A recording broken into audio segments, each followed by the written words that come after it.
بسم اللہ الرحمن الرحیم۔ عالمگیر مذہب یوٹیوب چینل کے معزز ناظرین و سامعین، آپ کا خیر مقدم ہے۔ آج کی اس ویڈیو کے اندر آپ سنیں گے حدیث جس کا مضمون ہے گھر سے نکلنے کی دعا۔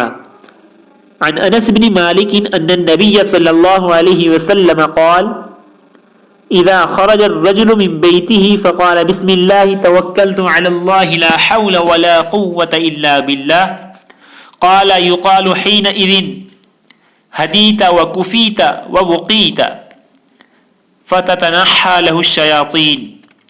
رسول اللہ صلی اللہ علیہ وسلم نے ارشاد فرمایا، جب کوئی آدمی اپنے گھر سے نکلے اور نکلتے وقت کہے بسم اللہ توکلت علی اللہ لا حول ولا قوة الا باللہ، میں اللہ کا نام لے کر نکل رہا ہوں، اللہ ہی پر میرا بھروسہ ہے، کسی خیر کے حاصل کرنے یا کسی شر سے بچنے میں کامیابی اللہ ہی کے حکم سے ہو سکتی ہے۔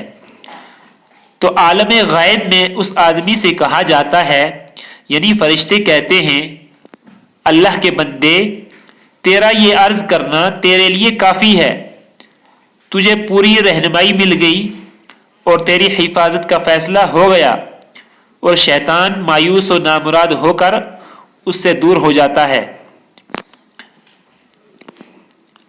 سنن ابی داود۔